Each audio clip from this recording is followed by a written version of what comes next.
All right, it's 5:30. We'll call the June 1st Planning Commission meeting to order. Call the roll. Barnett. Here. Bauman. Here. Demakis. Fagan. Gates. Here. Holkalter. Here. Coop. Leiter. Nestal. Offerdahl. Here. Sessions. Here. Sievertson. And Wagonist. All right. Call the roll, or, sorry, next item on the agenda, rise for the pledge. Pledge allegiance to the flag of the United States of America, and to the republic for which it stands, one nation, under God, indivisible, with liberty and justice for all. All right, we'll go to approval of the May 4th meeting minutes. Is there a motion to approve the minutes? Commissioner Bauman, so moved. Motion by Commissioner Bauman. Is there a second? Second. Second by Commissioner Sessions. Any discussion? All those in, call the roll, I'm sorry. Barnett. Yes. Bauman. Yes. Demakis. Yes. Gates. Yes. Holkalter. Yes. Nestal. Oh, sorry. Offerdahl. Yes. Sessions. Yes. And Wagonist. Yes. All right. Motion carries. Meeting minutes are approved. Item number 5, first item on the business agenda tonight is being held to the June meeting. It'll be renoticed and, or July meeting, sorry, and taken care of next month. So that brings us to items 6, 7, and 8, which are up for waiver of staff presentation and approval by the commission. Is there a motion to waive staff presentations on items 6, 7, and 8? I'll make a motion to do that. Motion by Commissioner Wagonist. Is there a second? I'll second it. Second by Commissioner Offerdahl. Any discussion? All right, hearing none, we'll call the roll. Barnett. Yes. Bauman. Yes. Demakis. Yes. Gates. Yes. Holkalter. Yes. Offerdahl. Yes. Sessions. Yes. And Sievertson. Wagonist. Yes. Very good, motion carries. We'll waive the staff presentation on this, but Mr. Van Dyke will give us a quick summary, and then there'll be an open session on the floor if anybody wishes to speak. Thank you, Chairman Demakis. So item number 6, it's a proposed outlot 5. It's a public hearing request on an application from James Walsh, representing Gianna Walsh and Lloyd Patrick Walsh, owners for a subdivision plat to create outlot 5, being all of outlot 4, a portion of the northwest quarter of the northwest quarter, and a portion of the northeast quarter of the northwest quarter, all within Section 9, Township 155 North, Range 82 West, Ward County, North Dakota. The property is located at 4540 30th Avenue Northeast. Thank you. Is there anybody present who wishes to speak on behalf or against this item? All right, seeing no discussion, we'll turn over to commission for approval.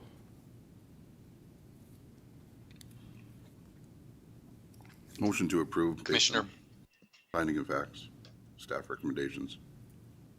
Motion by Commissioner Offerdahl to approve based on staff finding of facts and recommendations. Is there a second? Second. Second by Commissioner Sessions. Any discussion? All right, hearing none, we'll call the roll. Barnett. Yes. Bauman. Yes. Demakis. Yes. Gates. Yes. Holkalter. Yes. Offerdahl. Yes. Sessions. Yes. And Wagonist. Yes. All right. Motion carries. Very good. Item number 7. This is proposed birch edition. So public hearing request on an application from Ackerman Surveying representing Troy Birch, owner for a zoning map amendment from Ag Agricultural District to both Ag Agricultural District and RR Rural Residential District. Further, the request includes a future land use map amendment from medium density residential and low density residential to very low density residential.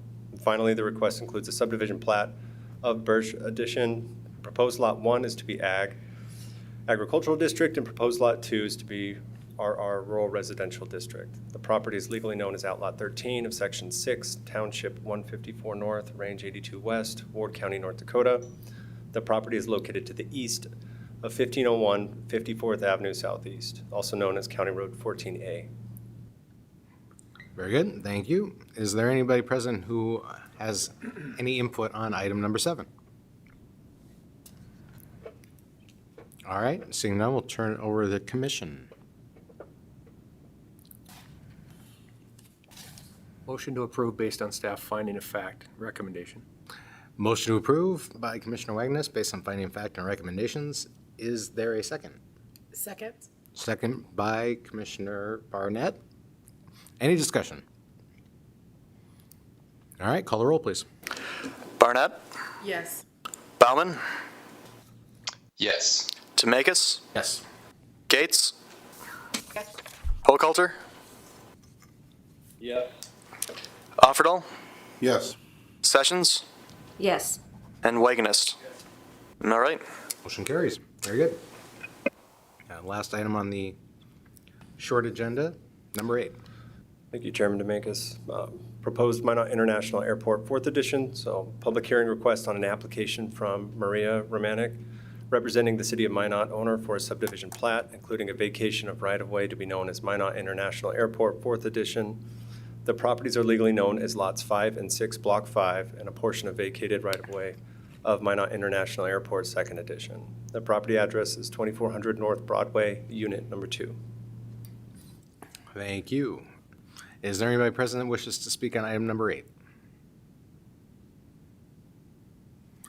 Okay, seeing none, we'll turn it over to the commission. Motion to approve based on staff findings of facts and recommendations. Motion by Commissioner Offerdahl to approve based on findings of fact and recommendations. Is there a second? Second. Second by Commissioner Barnett. Any discussion? All right, hearing none, we'll call a roll. Barnett, Yes. Bauman, Yes. Demekis, Yes. Gates, Yes. Hochhalter,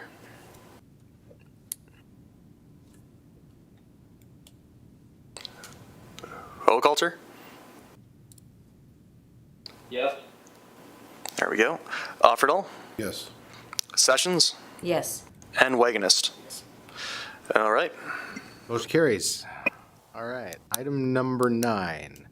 A zoning map amendment, a request on an application from Jason Loney, Scheel's All Sports, Inc., representing Dakota Square Mall, CMBS LLC, for a zoning map amendment from C4 Planned Commercial to C2 General Commercial with a planned unit development overlay for the purpose of building expansion. The property is legally known as Lot 8 of Dakota Square, 2nd edition, to the city of Minot, North Dakota. Property is located at 2400 10th Street Southwest.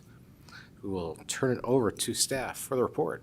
Right, thank you, Chairman Demekis. So this one is largely just about them coming into compliance with the current code. And it's actually similar to a case we brought before you in January for the Dakota West site that's not that far away. So starting off looking at the aerial view, so there it is, it's shown in white on the map, and Dakota West actually is if you look at where the target is, it's actually 2 parcels to the west, that little wedge-shaped one. So this was another similar situation, but yet it's a little different.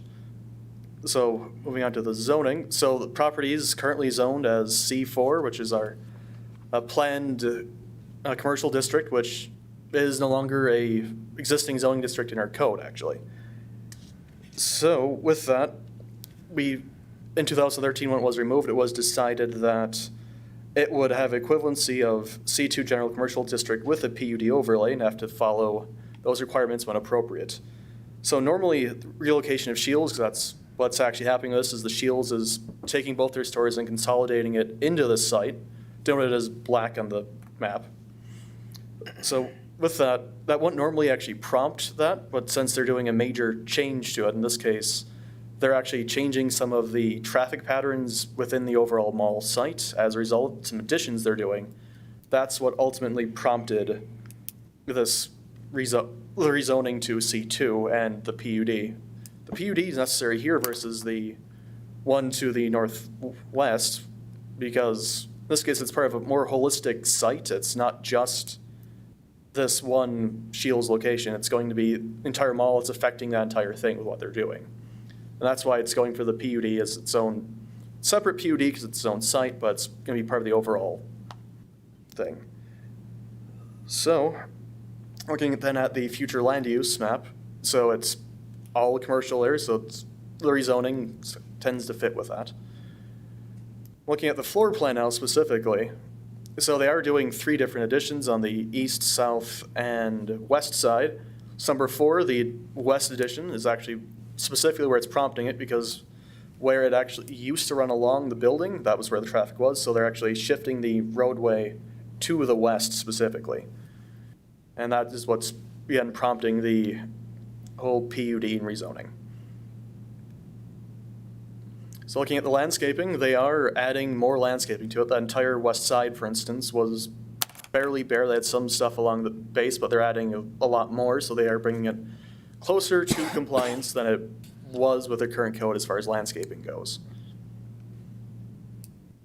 With the elevations, again, this was originally approved back in the 80s, so our design standards were a lot more relaxed. So with additions that they're showing here on the elevations, actually it's bringing it once again a lot closer into compliance with our current design standards.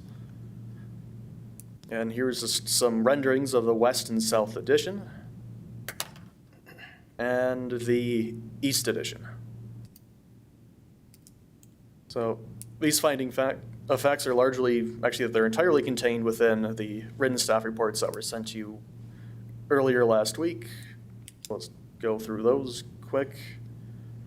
And for recommendations, staff recommends the Planning Commission adopt the staff findings of fact to recommend approval to City Council of a zoning map amendment from C4 Planned Commercial District to C2 General Commercial District with a PUD planned unit development overlay subject to the following conditions. The first one is just that site plan review is required for development, and the second is that the approved PUD plan is provided in Exhibit 2 of the staff report. And that's it on it, so I'll stand for any questions. Thank you. Is there any questions for staff from the commission? Commissioner Bauman here, not a question, but more just a comment. Mr. Baumgartner, I just wanted to say nice job with this project, and it's nice to see the new zoning ordinance in practice with Scheels being able to take advantage of reduced parking minimums or requirements there, and I think this is a great project. I'm very excited to see it. Right. Thank you, Commissioner Bauman. Very good. Anything else for staff right now? Okay. Thank you, sir. If we need you, we'll let you know. All right. So we'll open the public hearing then. Is there anybody who wishes to speak on behalf of the application? Anybody who wishes to speak in opposition of the application?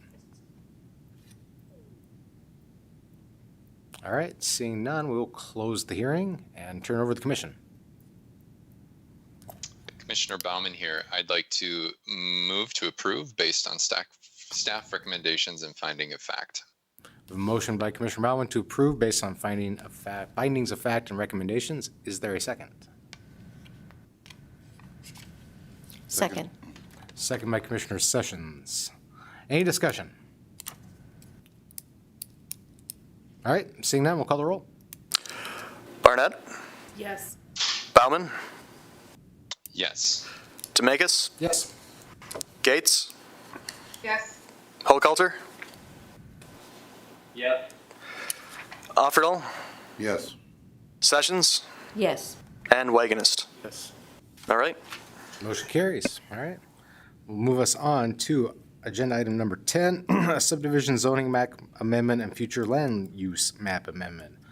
It's a request on an application from Mike Sartwell, PRGA Properties, St. Joseph LLC, owner representative and trustees, Church of God of Prophecy, owner for a zoning map amendment from R1, single-family residential to C2 general commercial, and a future land use map amendment from low-density residential to commercial. Further, a subdivision to be known as Suburban Homes 4th Edition is being requested to adjust the shared property boundary between the two subject properties 30 feet to the west.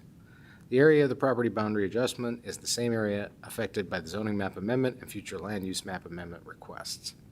The properties are legally known as Lot 2, less the east 20 feet thereof, and the north half of Lot 9, and the south 60 feet of the east half of Lot 9, and west 100 feet of Lot 10, and the east 100 feet of the west 200 feet of Lot 10, all in Block 1, Suburban Homes Addition to the City of Minot, with a street location of 1401 4th Street Southwest and 1416 South Broadway. So with that, we will turn over to staff for the report. Thank you, Chairman Demakis, Planning Commissioners. The subject properties are located southwest of the intersection of 14th Avenue Southwest and South Broadway. The request surrounds a property boundary adjustment of 30 feet. For the two properties shown on screen is Lot 1 and Lot 2. The existing shared boundary is in black. The proposed adjusted boundary is in white. The plat of the two properties is to be known as Suburban Homes 4th Edition. The existing zoning for the site is C2 General Commercial and R1 Single Family Residential. The request would extend the C2 boundary west to encompass land being exchanged between the two property owners. Again, that's 30 feet. The future land use map shows this area as commercial and low-density residential. The commercial future land use map designation would shift west 30 feet to align with the proposed shared property boundary adjustment. So here's some site pictures of the area in question. So the chain link fence that is there now, envision it pushed back an additional 30 feet. A buffer yard is required when commercial properties are directly adjacent to an R1 single-family residential, and what that is 20 feet of landscaping buffer yard. That includes a tree for every 20 lineal feet of shared property boundary. In discussion with the property owners, the church is, as part of the land exchange, is requiring that a vinyl fence, site obscuring fence, will be included as part of the landscaping improvements that'll be required on site. So between that 20 feet, the trees, and the additional fencing, staff finds itself in support of the proposal. So here's the findings of fact. In short, the necessary process has been followed. The review and approval criteria per section 9.1-7H are found to be satisfied, and go into detail within the written staff report with regard to how each of them are satisfied. I won't go into detail here. And the Planning Commission has authority to hear the case and make a recommendation to City Council.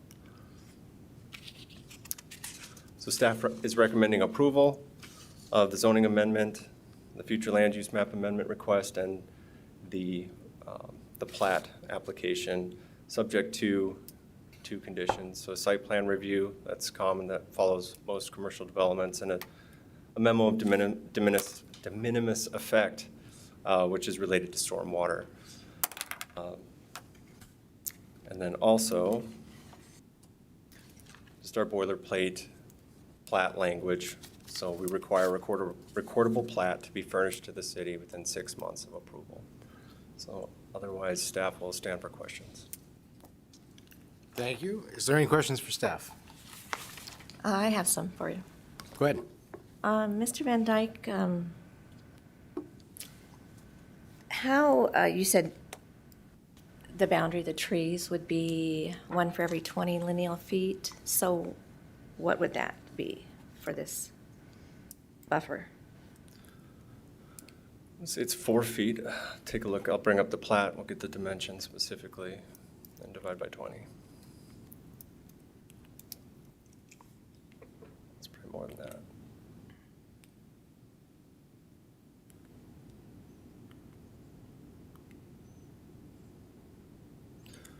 So it's 120 feet, so that would be 6 trees minimum. So on your Exhibit 5, your site photo, can you bring that up for just a second, please? Yeah, absolutely.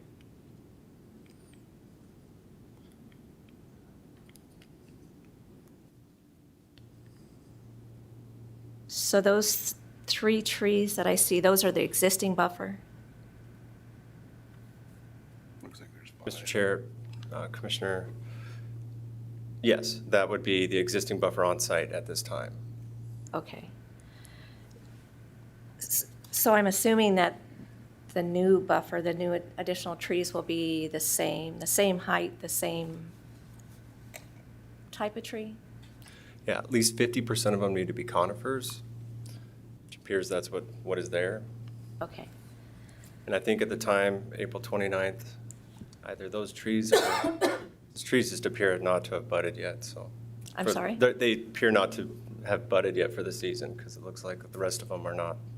It looks like there's 6 trees there. You've got three Okay. pine and 3 leafy. Non-conifer, yeah. Okay. So I guess my question is, it's not much of a buffer. I mean, before it becomes a buffer will be probably another 20 years before it becomes, what, equivalent to the surrounding trees, I think. My other questions was, how did you all come to the conclusion that it would not substantially diminish the condition or value of the property in the vicinity?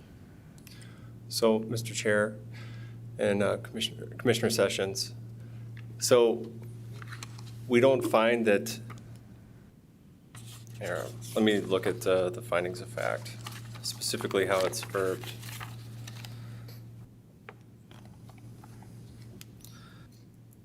So, we have no belief it will substantially diminish the condition or value of property in the vicinity.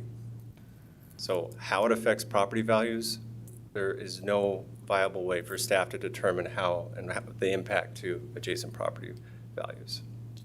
Okay. And you also say that you will not support any further encroachments or expansions. And what was the reasoning for that, behind that? We just want to ensure that this is the last time that it gets pushed back or is requested to be pushed back. There's certain instances where it might be more appropriate to go further than 30 feet, but at this particular location, we think 30 feet is adequate to have minimal impact on neighboring property owners and allow the 2 property owners, again, to exchange their land and move forward with their project. And is it required to have a change to the future land use? Yes, so when we facilitate zoning map amendments, we look to the comprehensive plan, which is the future land use map, for guidance and direction. So if it's approved that the comprehensive plan is adjusted from single-family residential to commercial, then it supports a rezone request. And so typically, by and large, you want to make sure that the 2 are aligned with each other. So this change will affect the neighborhood, the surrounding neighborhood forever, correct? Well, it is a permanent request, so I'm not sure. Things changed. This wasn't here, but since 2012, I believe.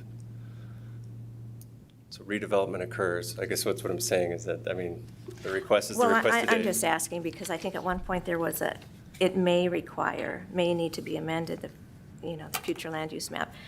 But, okay, that's all the questions I have. Thank you. Anything further for staff? This is Commissioner Bauman. I do have a question for Planner Van Dyke. Go ahead.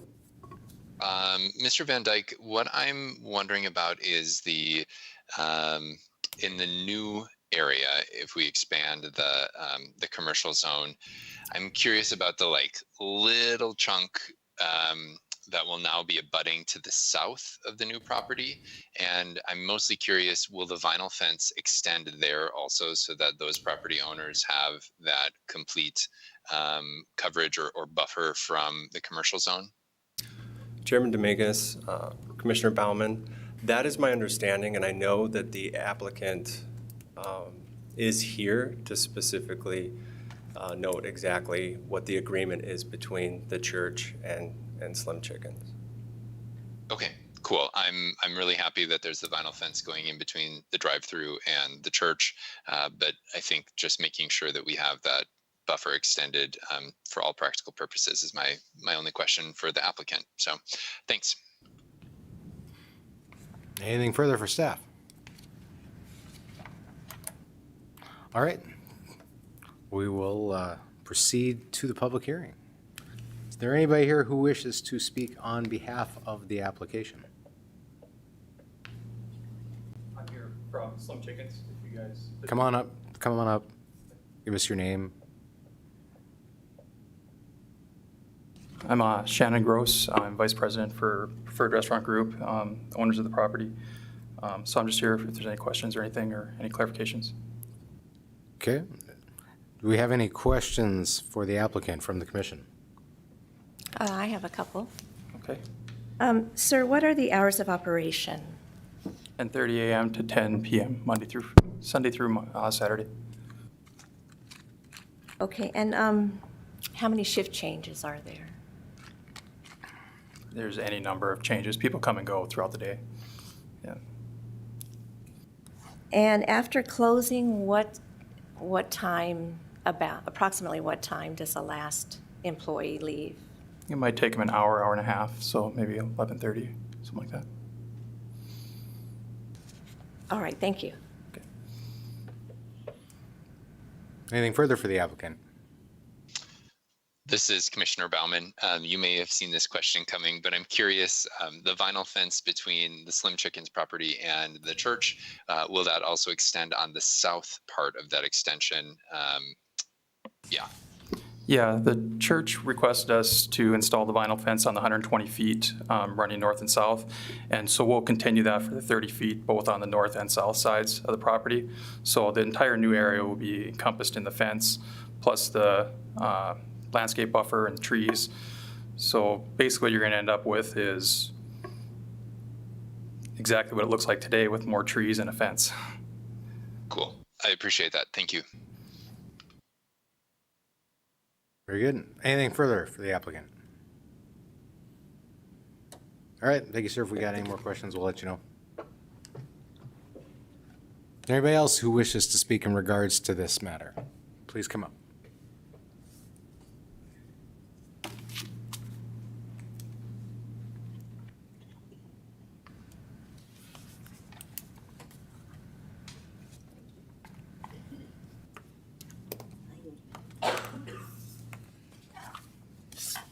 Thank you. Thank you.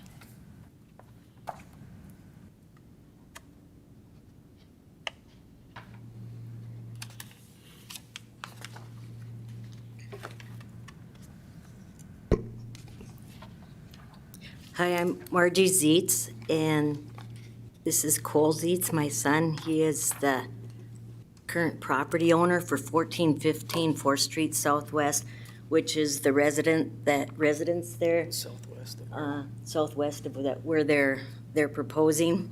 I just want to make some comments on what the handout I gave you is current zoning ordinances that when Slim Chickens previously was Sudo Walk that went in there back in 2018. And then not too long after that, Slim Chickens went in there. So the property's been existing for approximately 3 years. So it's those barriers that are there, as you can see, they have not grown. In fact, they weren't even there right away when they did put the business up. The first chapter I put in there was from the previous zoning ordinances, the off-street parking and loading requirements. If you look on the very or on exhibit number, or the page number 1 that I have there, it shows the original site plan submitted by Sudowalk and then on to Slim Chicken stating that they would be putting in 40 parking spots, 27 which would be on the lot, 7 for employee parking, and 6 designated, which they got to count as far as the drive-through. And during this past year, as I have been, especially since my son and myself, we have a vested interest in that property, there's only been approximately 36 parking spots available. At one time, they had a shed on one of them and also a food trailer. So sometimes there was 36 available, and sometimes there was only 34 or 38. So I'm wondering if that's one of the reasons why they're deciding they need to extend their parking lot. Underneath the new municipal zoning code 2021 that was recently passed, the number of parking spots which would be required would actually be more restrictive. It would increase. Therefore, they would be even a more violation what they are currently facing. In regards to the minimum landscaping requirements, I first of all had printed what the buffer yards was for when the previous or the early business went in and when Slim Chickens first started, and that's where Mr. Van Dyke was describing the 20-foot landscape buffer. Mr. Baumgartner has pictures as well as we've also attached pictures from Cole's backyard.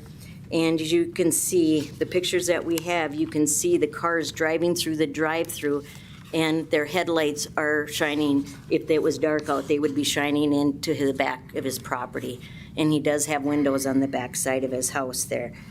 I also have pictures from the winter time when they had the trees there.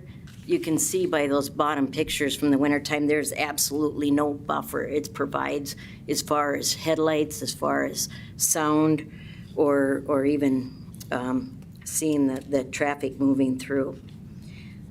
In addition to the new zoning ordinance that was passed recently, I have that the last 2 pages, the view on pages 4 and 5, I have the new zoning as far as the 20-foot buffer, which abuts the boundary next to the residential site. And on the last page, you'll see that screening of residential windows, the light from automobile headlights and other sources shall be screened whenever it may be directed onto residential windows. Now, I feel like the Planning Commission could put, if this does pass, they could put some type of requirements, not to include the private sale between the church and the business. This is something that could be designated by the Planning Commission that they could require the fence. That's only going to be a civil agreement between the church when they sell it to Slim Chickens. I feel like the city should be getting involved, and they could probably, as a Planning Commission or on the contingency of occupancy, the certificate of occupancy, when they expand their property, that you can make it on a contingent that, because I just feel like if you have it as far as a civil agreement, who knows who's going to own the church next year? Who knows who's going to own Slim Chickens? And as Cindy had stated earlier, I just see that she may also be concerned as well as we were. You can see the pictures of Cole's backyard, that the headlights shining in, and they are open till late at night. In the middle of the winter when they go start their cars at 11:30 at night, and they have them running for a considerable period of time with their headlights running, it does affect his property. And, we may not be able to put an exact value on the property, how much it would diminish the property, but I think as any of you guys as homeowners, you can see down the road that you might not be exactly real happy with the development of that change in residential lot from a church playground area into an employee parking lot. Cool, did I say everything? You just might want to add. Yeah, I guess I'm just hoping for a little bit more privacy in the future. Because right now, it's just the chain link fence back there. And there isn't much to block the headlights. And I guess they're open till like 10, which it's still light out right now, but in the wintertime, it is dark. But yeah, and I heard about, I mean, you talked about the vinyl fencing, which would be nice in the future. Do you guys have any questions of us? Any questions? Yes. So do you feel like the vinyl fence would accommodate what you guys are looking for if we were to make that a requirement? Yeah, I believe so. I think it would take care of the headlight problem. Okay. A little more privacy. Okay. But as like I said, stated, if we could make it a stipulation for the city, so we would have some type of enforcement action we could take if, say, if the fence fell down or there was a change of ownership. But a private agreement between the church and Slim Chickens isn't going to stand up too well if we want to take action in the future. Are there any other questions for the Zietzes? All right, guys, thank you. Is there anybody else present who wishes to speak?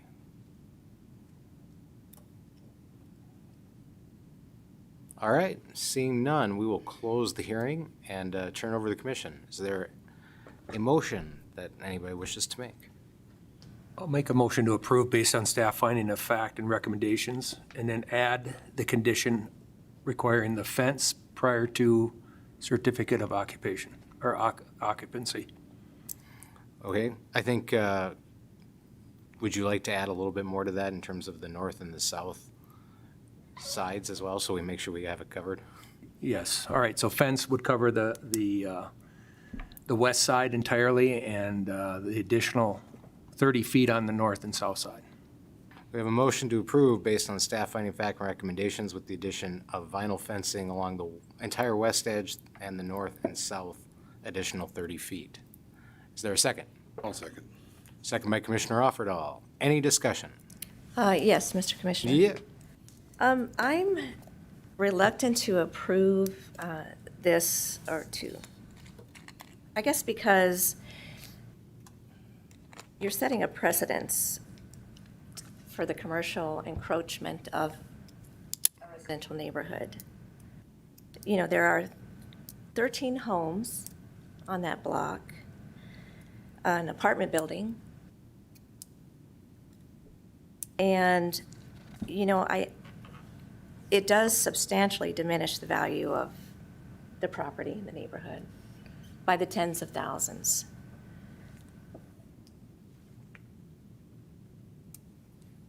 So you know, I think it infringes on the neighborhood, infringes on the property owners, the residential property owners' right to quiet enjoyment of their own property. This sort of reminds me of like Taco John's. I mean, and this is nothing personal. Slim Chickens, you know, I love it. Taco John's, I love to support them. But every time I go through the drive-thru at Taco John's, that drive-thru abuts the backyards of the neighboring properties, and there is also some kind of drive-through and additional parking area, splitting up that, you know, that block. So I really don't think that we should allow this to take place, and also for the future land use map to be changed, this area from residential to commercial. You know, I understand it's 10 feet, or, you know, there's supposed to be a 20-feet buffer, but we see what the existing buffer is. You know, we see what Mr. Zietz has gone through, you know, with this property. And this is just going to bring it 10 feet closer to him or 30 feet closer to him. And the hours of operation are long, and I just don't see any benefit to the neighborhood. I just see a decreased value in home ownership for 13 families and the people that live in the apartment.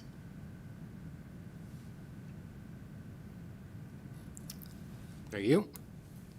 Any other discussion? Chairman, Dominguez. I just had to chime in. Slight modification to the motion rather than tying it to the certificate of occupancy since it's already occupied, tied to site plan approval. Sure. I got one question. Planner Van Dyke, did you get any other notice from any other neighbors that were against this? Chairman Dominguez, Commissioner Offerdahl, no, I did not. Okay. This is Commissioner Bauman, and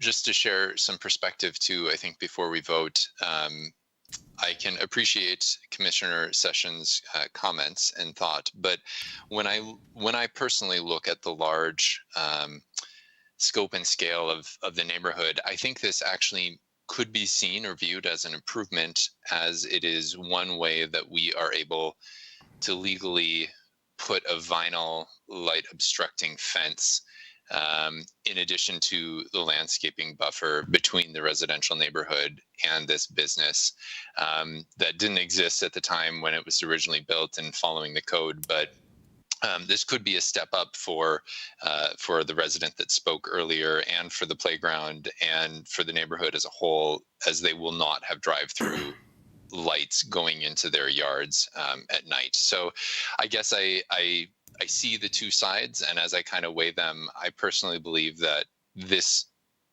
is at least a lateral move, if maybe not a forward improvement for that particular neighborhood, given the nature of the businesses around it. Very good. Thank you, sir. Is there any further discussion? Okay, before we can move on, I need a motion to amend the motion to tie the fence requirement to site plan approval. I'll amend my motion. There's a motion by Commissioner Wagnus to amend his motion. Is there a second? I'll re-second it. There's a second by Commissioner Offerdahl. So we need a vote on the motion to amend the motion first. Call a roll, please. Barnett? Yes. Bauman? Yes. Dominguez? Gates? Yes. Hochhalter? Yeah. Offerdahl? Yes. Sessions? No. And Wagonist. Oh, sorry. Yes. All right. Motion carries. So back to the motion on the table. We will now go to approval of said motion. Call the roll, please. Barnett? Yes. Bauman? Yes. Dominguez? Yes. Gates? Yes. Hochhalter? Yes.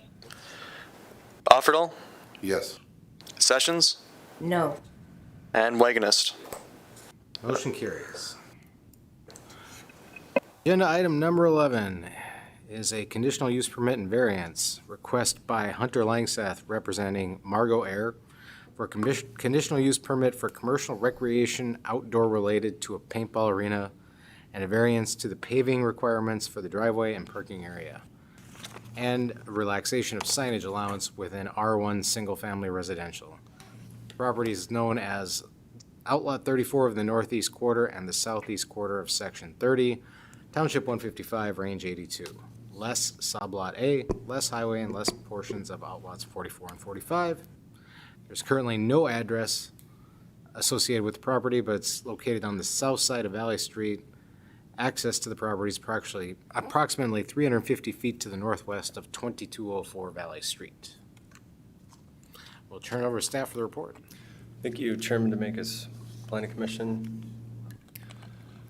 The property is presently unaddressed and located on the south side of Valley Street, south of the Grain Hopper Bar. Another business reference is north of Swenson RV and Marine.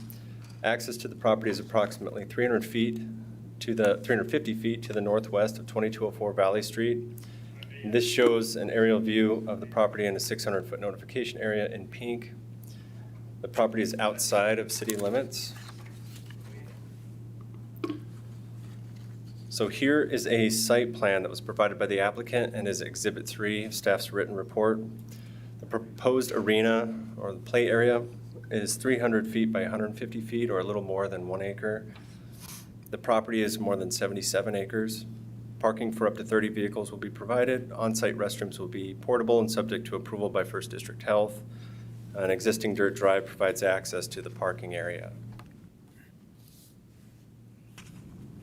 The existing zoning for the site is R1 single-family residential.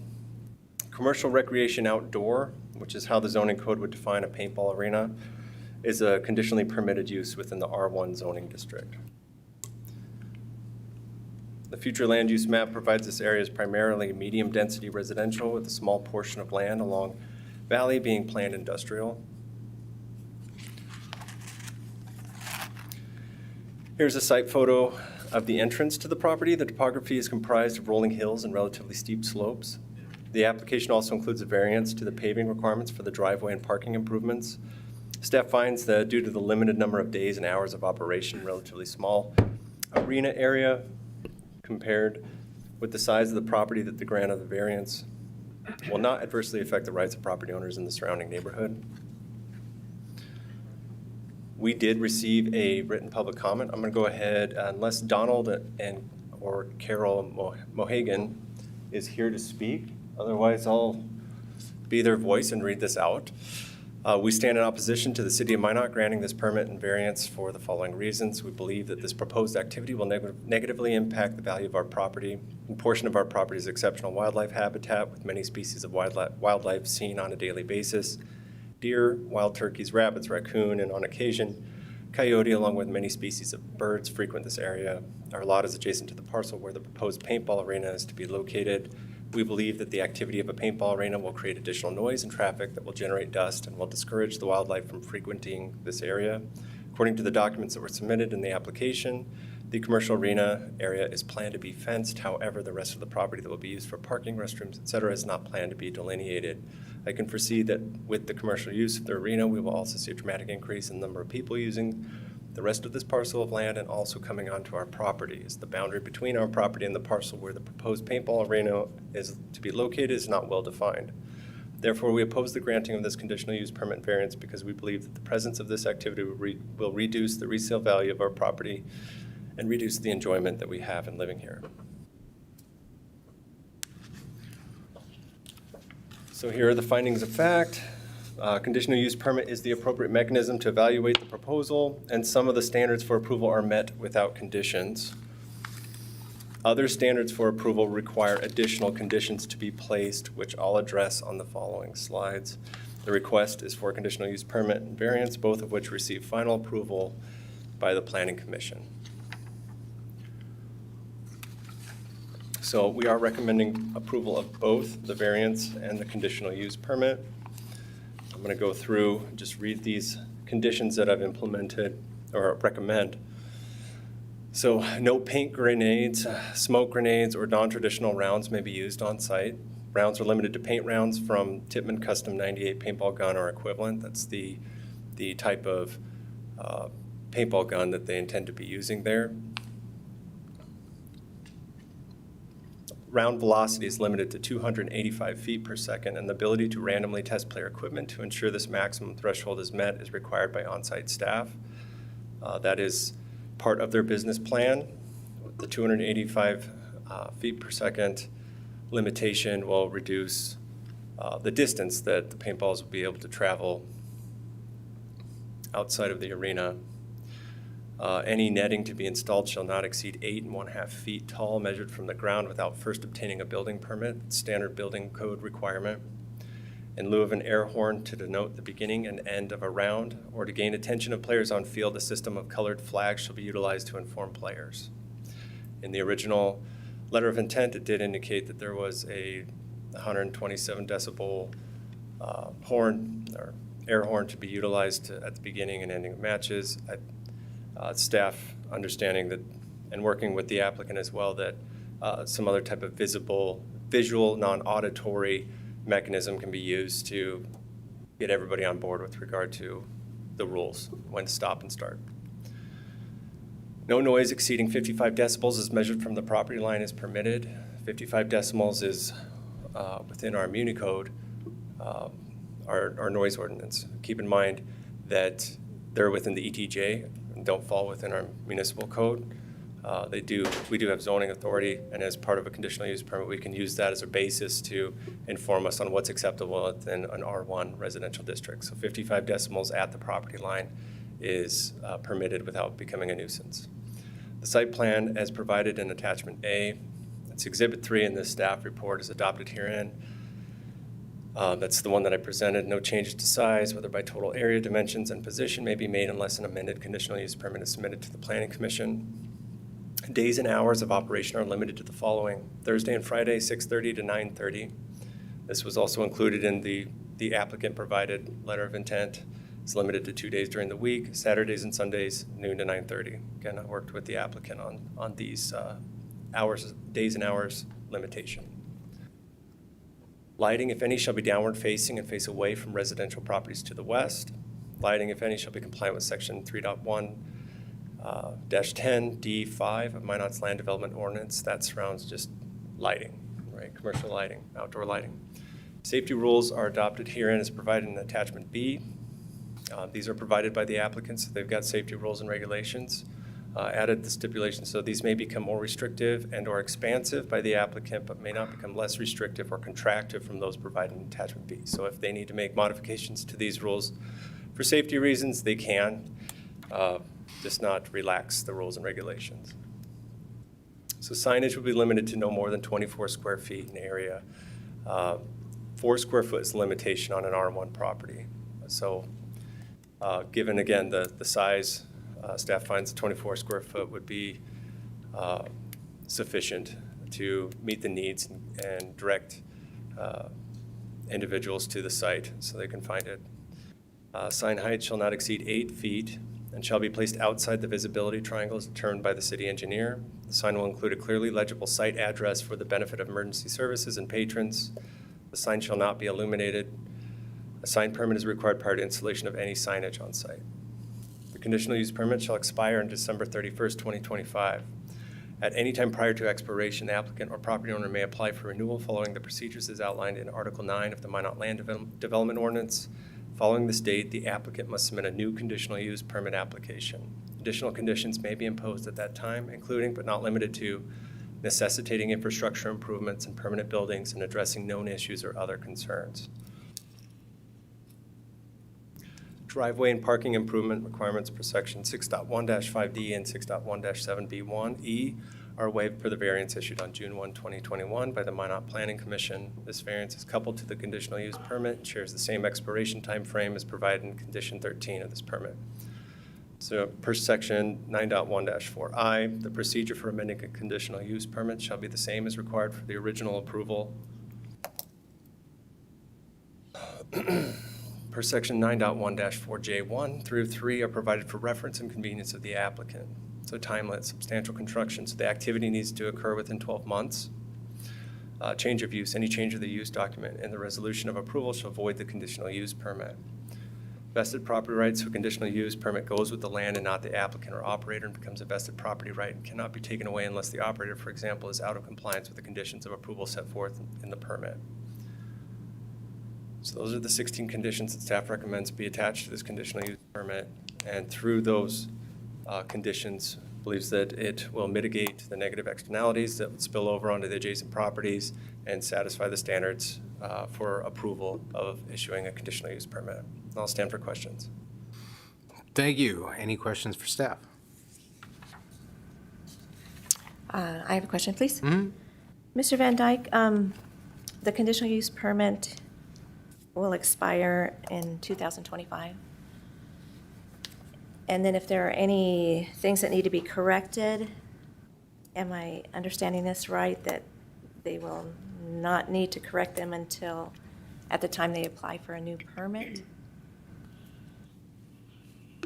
Mr. Chair, Commissioner Sessions. Right, so staff included the December 31, 2025 timeframe to provide a limit given the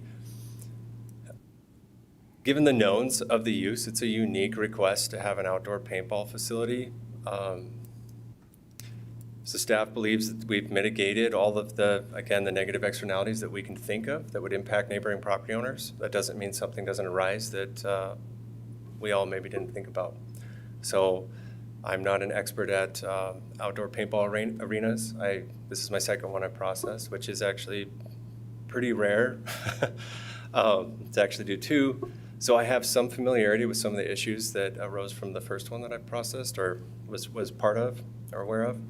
So I believe I've done a sufficient job to address the primary issues that could arise. That doesn't mean that something doesn't come up that we wish we would have had. And a blanket, approval of conditional use permit that had no time expiration wouldn't allow us to review it and provide additional conditions. And maybe infrastructure improvements would be necessary at some point in the future. And I don't believe that this is in perpetuity to not have a paved driveway. I think it works for now because it's an exploratory business for the applicant, something that they really would like to see kick off. And maybe when it's more successful and would like to expand or grow in scale, they'll have to come back through this process. And at that time, we can evaluate it again. So I think this allows the applicant to move forward, simultaneously mitigating the concerns that any issues that might affect neighboring property owners. I just thought that was a lengthy time. I didn't know why it wasn't for a year, say, given the uniqueness and the uncertainty of any problems that would arise. Certainly. Chairman Dominguez, Commissioner Sessions, the date, I was giving them 5 seasons to kind of, they've got a sizable upfront cost and commitment or investment that they'll be putting into it with all the different rental guns and different things. I thought 5 years is fair. Again, it could be reduced, it could be expanded. It's really, I leave it to the commission if there's an adjustment that's proposed. That I think that's just so long as obviously 1 year is not sufficient for that sizable investment, only to be left without a place to utilize all the equipment that they're going to need to purchase. All right, thank you. Very good. Anything further for staff? I have a question. Planner, could you provide us a little more detail into the, fence or barrier surrounding the property? Since that kind of seems to be where the general concern lies, just if you could kind of hit the high points of what any kind of fence or barrier is going to look like. Sure. Chairman Dominguez, Commissioner Barnett. The fencing would be screening, and I don't believe the applicant has chosen specifically, probably explored different typically what's on site are the netted material, almost like if you think of it as linked to poles where you hoist it up and it goes up and it acts as a screening. So any errant paintballs would be caught by that. Again, the 8.5-foot limitation is just a building code requirement. So we want to make sure that if they are putting that up, that it is satisfied the wind load that would be affecting it and that it's safe. Anything further for staff?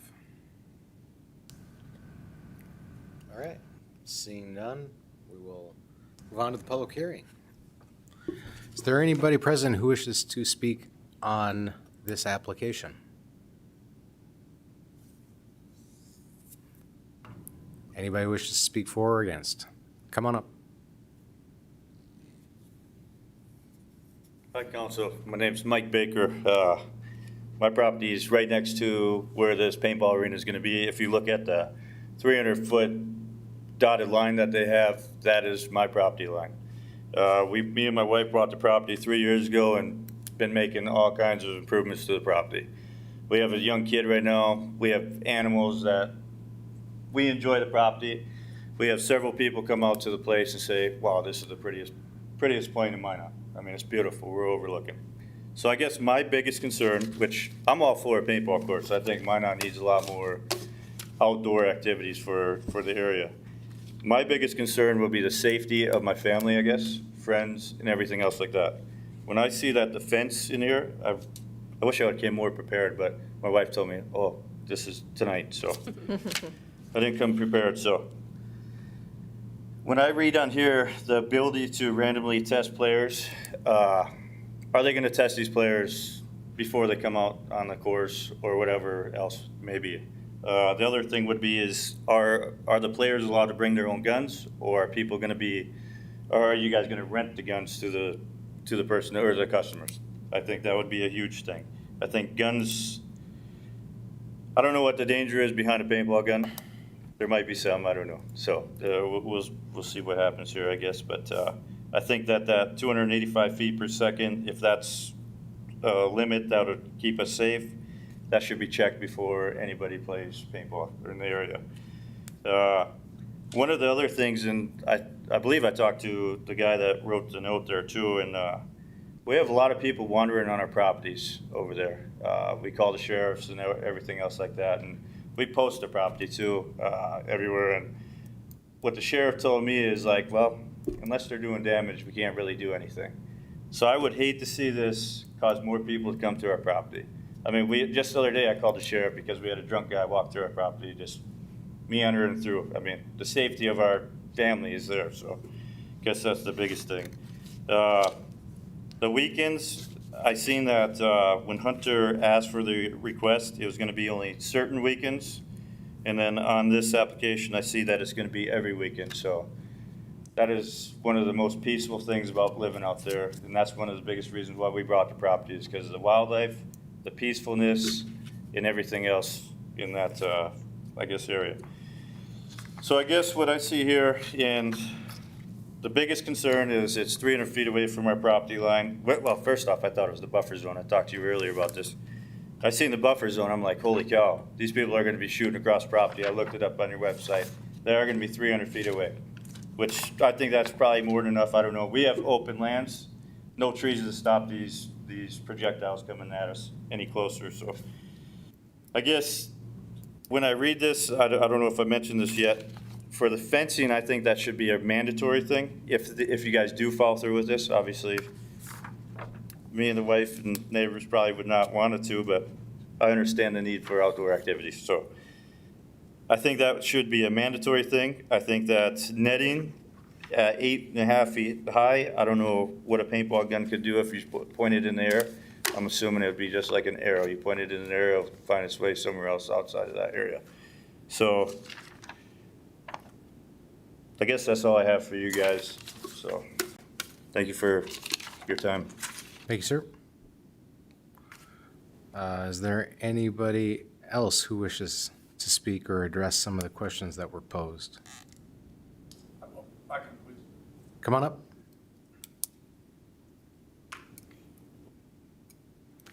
Good evening. My name is Hunter Langseth. Appreciate Mike attending and addressing his concerns just so I can answer those for him and anyone else. First off, I'd like to start with our letter of intent. Safety is our utmost concern, and we didn't want to address any neighbors until the meeting. I appreciate you coming forward because we want to address concerns as they come up. We want to be as respectful as possible to the neighboring properties as well. This is a side project. You know, me and my business partner have full-time jobs, and this is more something outside of work that we can enjoy doing and give back to the community. In regards for safety, we are offering rental equipment to the public. If they decide to bring their own guns, they have to be tested to at least 285 FPS to be in a safe rating for competitive use. And then the netting is very fine airflow netting. You could compare it to like a golf course net for containment, but smaller to contain a projectile like a paintball. Said paintball is expected to travel at a maximum of 100 yards. So we thought the placement of our arena was fair within the 300 yards offset of the Mike's property, for example. I guess lastly, I know he has some concerns about drunk people in the area. I don't know how regular that is with, you know, the grain hopper being there. I would see that would be an issue. Recently, the property owner added the gated access that was on the slide, I guess, to prevent the unwelcome traffic. And that would be locked anytime that there's no one on site, including ourselves. But yeah, this is more of a side project for us. limited hours as far as 2 nights a week. It was scheduled variance based on weather, and we will not be open every Saturday and Sunday. It would be by appointment, essentially, because we see like a need for private events, bachelor parties, with public capability, but we like to enjoy our summers too. So we're trying to balance that where we want to go to the lake or softball tournaments. Like I said, this is definitely not a full-fledged commitment on our behalf for trying to be, the next Shark Tank. So this is more for what we can do for the public and for us. And we want to maintain respect for everyone involved. So if any other questions, definitely be pleased to answer, and appreciate Mike going first. Is there any questions for the applicant? I have one question, please. Mm-hmm. Is there a reason that you need to stay open till 9:30 at night on Sunday evenings? So I work at Acme Tools. I work till 5:30, and I scheduled myself, a half hour or hour to get preparation and get everything open. So 6:30 to 9:30 we thought would be a fair operating hours of 3 hours of operation, and then from 9:30 to 10 would be transitioning out. The last person is gone by that time, including me, because everyone's gone before we leave, obviously, and we lock the gate by 10. I was just concerned about the noise carrying to the neighbors. As far as the noise, not necessarily concerned about noise, being the neighboring properties are the elevators, machinery, rail cars.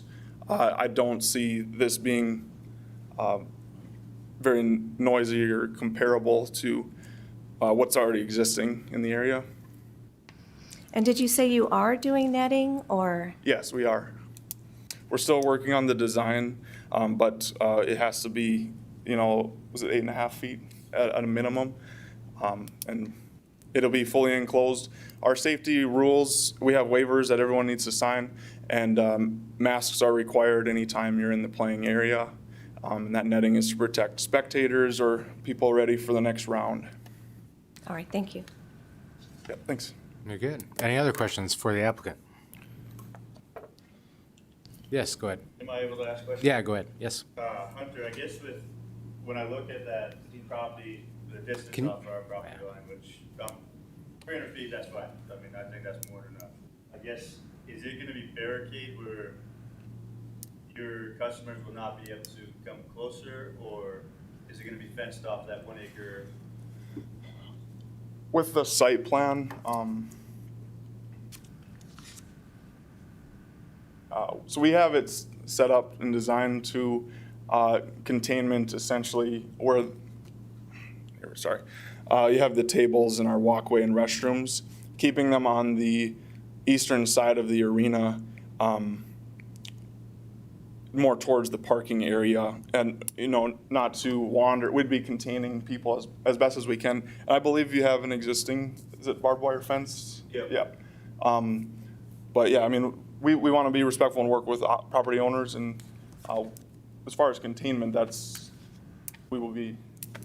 I guess the arena is what I'm asking is there going to be a containment where they're playing in the arena? Yeah, so the entire arena is enclosed netting, and the access will be by the walkway. So the only in and out by the arena will be in the lower right corner. So we have no reason for anyone to explore the land or any one wandering in your area by any means.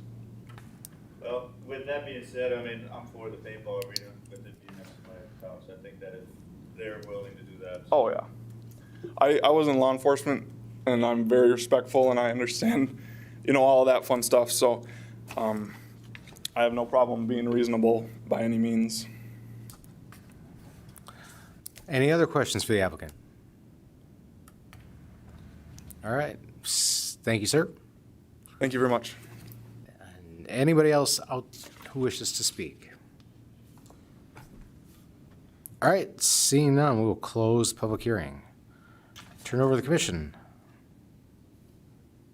Motion to approve based on staff finding of fact and recommendation. Motion by Commissioner Wagness for approval based on findings of fact and recommendations. Is there a second? A second. Second by Commissioner Barnett. Alfred all can't win tonight. He can't. Any discussion? This is Commissioner Bauman. I'm just going to jump in and say I love the project, and I really appreciate the intentions of the whole effort. I've really been struggling trying to balance what I feel on this, and I think when all is said and done, I think this is a pretty big change from R1 for those residents who did purchase their homes as R1 property, abutting an R1 property, to have this activity there. Again, I think it's an awesome activity. I think I would personally like to see just a different site, and I understand this maybe isn't the right time to be talking about that, but those are kind of my feelings. I want to support the project, but I don't know that I can in this particular location. So just wanted to share that before the vote. Thank you. Any further discussion? All right, hearing none, we will call the roll. Barnett, Yes. Bauman, No.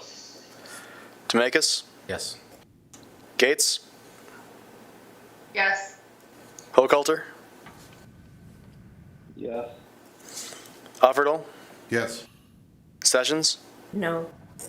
and Wagonist. All right. Motion carries. All right. Next item on the agenda, other business. I don't believe we have any other business. Do we? I just had one, Chairman Dominguez. Okay. Just give me a moment here. It was just an FYI to the Planning Commission regarding the subdivision codes. We're meeting with the zoning ordinance steering committee next week to go over some proposed changes to Article 10. Ultimately, this will likely come to the Planning Commission in the fall. So it's just giving you a heads up, knowing that that's kind of what we're working on with ZOSC, and to expect those changes to come your way in the coming months. So. Very good. All right. Well, seeing that there is nothing else, we are adjourned. Thank you all.